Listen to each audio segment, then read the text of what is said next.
JEE aspirants के लिए biomolecules बड़ा डिफिकल्ट सा टॉपिक होता है।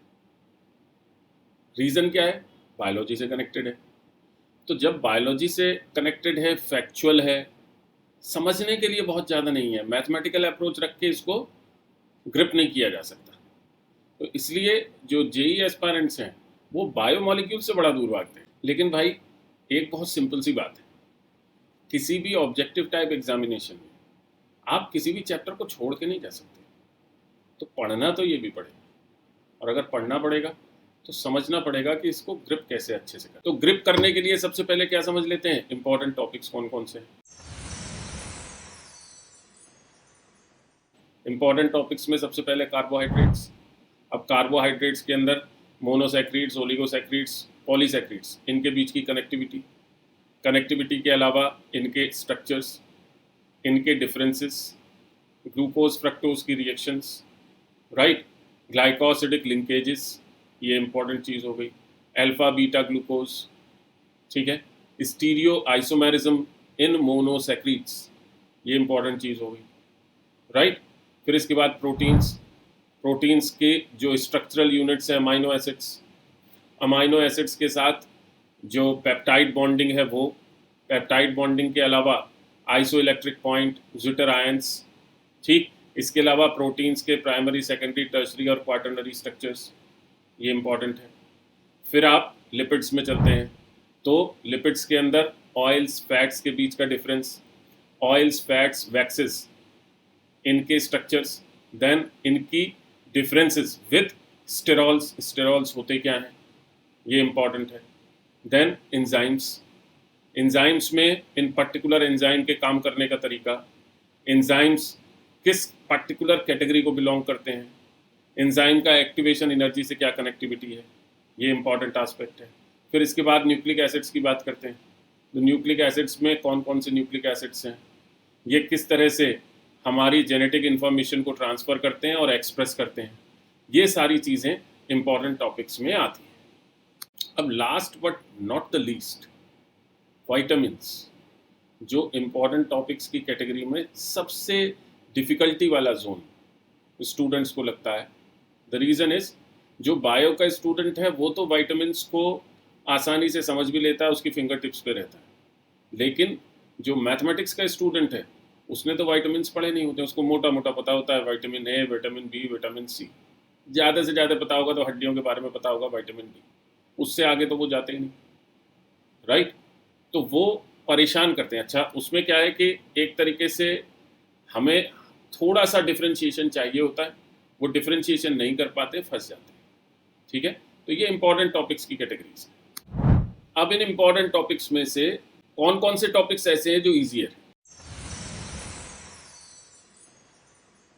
तो कार्बोहाइड्रेट्स के अंदर जो स्ट्रक्चरल एस्पेक्ट, स्ट्रक्चरल एस्पेक्ट को अगर आप स्टीरियो आइसोमेरिज्म से जोड़ लेते हैं तो वो आसान हो जाती है, राइट। मोनोसैक्रिड्स, पॉलीसैक्रिड्स, ओलिगोसैक्रिड्स, इनका जो कैटेगराइजेशन है on the basis of their structures, कैसे स्ट्रक्चर्स बनते हैं, कैसे जो लिंकेज है ग्लाइकोसिडिक लिंकेज वो स्ट्रक्चर बनाने में हेल्प करती है, ये सारी चीज़ें ईजियर, राइट। जब आप प्रोटीन्स में देखते हो तो प्रोटीन्स में जो बेसिक स्ट्रक्चर्स हैं, अमाइनो एसिड्स या जो पेप्टाइड लिंकेज है वो इम्पॉर्टेंट है, ठीक है, और इजी भी है, आसानी से हो जाती है, ठीक है। फिर आप लिपिड्स में आते हो तो बेसिक लिपिड्स, जो सिंपल लिपिड्स वाला पोर्शन है वो इजी है, ऑयल्स, फैट्स, वैक्सेस, इनके बीच के डिफरेंसेस, इनके बीच की सिमिलैरिटीज़ कंपैरेटिवली ईजियर है। और अच्छी बात यह है कि फैट्स वाले पोर्शन में यानी लिपिड्स वाले पोर्शन में आपको रिएक्शंस देखने को नहीं मिलती। फिर आप एंजाइम्स वाले पोर्शन पे आते हैं। एंजाइम्स वाले पोर्शन में जो बेसिक हिस्सा है एंजाइम्स का, राइट, एंजाइम्स की स्ट्रक्चर, उनकी प्रोटीन से कनेक्टिविटी, ठीक है, उसका एज अ कैटलिस्ट वर्क करना, क्योंकि कैटलिसिस आपने अलग से पढ़ा होता है, उससे कनेक्ट करके जब आप पढ़ते हैं, रोल ऑफ एक्टिवेशन एनर्जी, ये सारी चीज़ें पढ़ते हैं तो आपको बड़ी आसानी से समझ में आती हैं, दिमाग में बैठ जाती हैं, क्योंकि वो एक तरीके से कैटालिसिस का रिवीजन ही है, राइट। फिर वाइटामिन्स वाला पोर्शन, अगर आप प्रॉपर चार्ट बना के देखते हैं चीज़ों को, उनका classification, on the basis of their solubility, right. Water soluble कौन से हैं, फैट सॉल्युबल कौन से हैं, अलग अलग कर लिया और उनका मोटा मोटा आइडिया ले लिया। जैसे विटामिन सी को आपने नींबू से, सिट्रस से याद रख लिया, वहाँ कनेक्टेड है, या विटामिन ए आपने कैरेट से याद रख लिया, गाजर से, वहाँ कनेक्टेड है, राइट। तो ये सारे आपको फ़ायदा पहुँचाते हैं, ठीक है। तो ईजियर टॉपिक्स की कैटेगरी में हर एक इम्पॉर्टेंट टॉपिक के कुछ पोर्शंस आप इजी की कैटेगरी में रख सकते हैं। अब इन टॉपिक्स में से डिफ़िकल्ट टॉपिक्स कौन कौन से हैं? तो डिफ़िकल्ट टॉपिक्स का जो कैटेगराइजेशन है ना, वो बहुत सिंपल है। जहाँ जहाँ भी विजुअलाइजेशन की एस्पेक्ट लग रही है, वहाँ परेशानी आनी है। फॉर एग्जाम्पल, प्रोटीन्स में जो स्ट्रक्चरल डिटेल्स हैं, प्राइमरी, सेकेंडरी, टर्शरी और क्वाटरनरी प्रोटीन्स, वहाँ प्रॉब्लम आएगी, क्योंकि विजुअलाइजेशन नहीं है। किस तरीके से अल्फा हेलिक्स बन रहा है, किस तरीके से बीटा प्लीटेड शीट बन रही है, how these two structures are connected with the tertiary and quaternary structures, वहाँ इशू आ जाता है। सेकेंडली, अगर हम एंजाइम्स की बात करते हैं, तो एंजाइम्स की फंक्शनल एस्पेक्ट कैटालिसिस में फिर भी इजी है, कोऑर्डिनेशन कंपाउंड्स हम पढ़ते हैं तो वहाँ से जो फंक्शनल एस्पेक्ट है वो समझ में आती है। लेकिन यहाँ पर क्या है, बॉडी के अंदर एंजाइम्स वर्क कर रहे हैं, तो प्रोटीन से क्या कनेक्टिविटी है, एक्टिव साइट का स्ट्रक्चर कैसा होता है, एक्टिव साइट के अंदर क्या हो जाता है कि स्ट्रक्चर चेंज हो जाता है, किस तरीके से एंजाइम कैटालिसिस करते हैं, उसमें एक्टिव साइट का रोल ही क्या है, उसके अंदर टॉटोमेरिक फॉर्म्स का रोल क्या है। मीन्स अगर आप वास्तव में एंजाइम की एक्टिविटी को समझना चाहते हैं तो आपको क्या समझना पड़ेगा, जो आइसोमेरिज्म का टॉटोमेरिज्म वाला पार्ट है, स्ट्रक्चरल चेंज, वो आपको समझना पड़ेगा, राइट। इसी तरीके की दिक्कत न्यूक्लिक एसिड में आती है। न्यूक्लिक एसिड्स के 3D स्ट्रक्चर्स, वहाँ तक तो फिर भी चलो 9-10 से ग्रिप कर लिया हमने, बट जब हम आगे चलते हैं तो किस तरह की एस्पेक्ट आती है, how such two compounds are responsible for the expressivity of our characters। हमारे करेक्टर्स की एक्सप्रेसिविटी कैसे करते हैं वो, किस तरह से प्रोटीन हमारे करेक्टर्स को एक्सप्रेस करने के लिए रिस्पॉन्सिबल है, और टाइम टू टाइम जब हमें रिक्वायर्ड है उस समय पर वो प्रोटीन या एंजाइम कैसे काम करता है।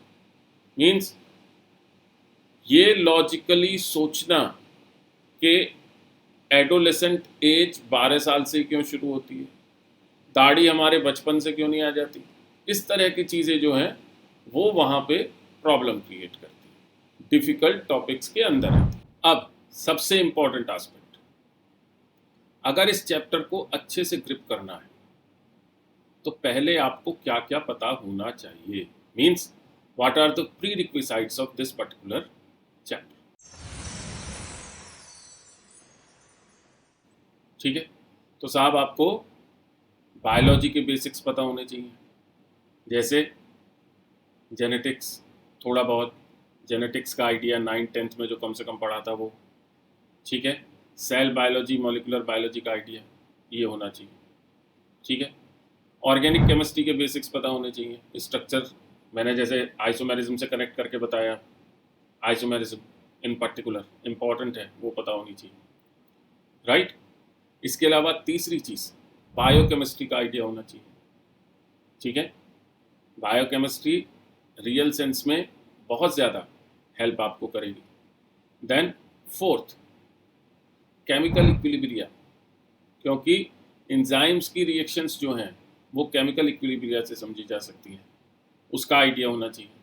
और इसके अलावा last but not the least, आपको एसिड बेस के डिसोसिएशंस का आइडिया होना चाहिए। मींस आयनिक इक्विलिब्रिया में जो एसिड बेस वाला पोर्शन है उसका आइडिया होना चाहिए। तो 11th क्लास के या 9th-10th के ये टॉपिक्स का अगर आपको आइडिया है तो आपको इस चैप्टर को समझने से ना कोई रोक नहीं सकता, ये गारंटी है।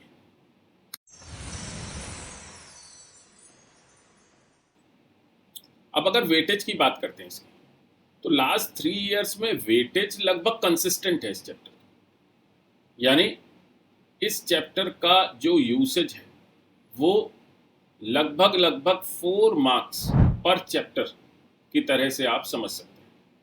यानी लास्ट 3 इयर्स में जो ऑनलाइन पेपर्स हुए हैं, उन ऑनलाइन पेपर्स में 0 से 1 क्वेश्चन आने की प्रोबेबिलिटी या 4 मार्क्स की प्रोबेबिलिटी इस पर्टिकुलर चैप्टर से है।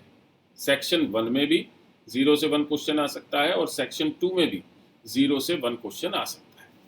अगर लास्ट 3 इयर्स की क्यूमुलेटिव वेटेज देखें तो इस पर्टिकुलर चैप्टर से 58 conceptual, that means those questions which belongs to section 1, or 4 numericals, that means those questions which belongs to section 2, वो देखने को मिले। अब आपके दिमाग में चल रहा होगा कि इस पर्टिकुलर चैप्टर से न्यूमेरिकल क्वेश्चंस किस तरह के बन सकते हैं। तो न्यूमेरिकल क्वेश्चंस इसी तरीके के बन सकते हैं। बहुत आसान है कि आपको बहुत सारे स्ट्रक्चर्स दे दिए, उसमें मोनोसैकराइड्स कितने हैं, राइट, या इनमें आपको स्ट्रक्चर्स दे दिए कि उसमें से अमाइनो एसिड्स कितने हैं, नंबर आपको लिखना है, तो वो न्यूमेरिकल एस्पेक्ट है। ठीक है, तो आपको इस पर्टिकुलर चैप्टर को ग्रिप करने के लिए बहुत ज़्यादा मेहनत करने की ज़रूरत नहीं है। और ये पर्टिकुलर चैप्टर के जो क्वेश्चंस हैं वो क्वेश्चंस अधिकतर जेई में फिलर्स की तरह से यूज होते हैं। फिलर्स यानी ऐसे क्वेश्चन कि जब कोई क्वेश्चन समझ में ना आ रहा हो और पेपर में क्वेश्चन का नंबर पूरा करना हो तो फिलर की तरह से इसका क्वेश्चन डाल दो। और जो फिलर वाले क्वेश्चंस होते हैं नॉर्मली वो इजी की कैटेगरी में होते हैं, इजी से मॉडरेट डिफ़िकल्टी लेवल उसमें देखने को मिलेगा, तो वो आपके लिए फ्री के मार्क्स हैं। अगर आप इस चैप्टर को प्रॉपरली तैयार करते हैं और इससे वहाँ क्वेश्चन आ जाता है तो उसे सही करने से कोई आपको रोक नहीं सकता।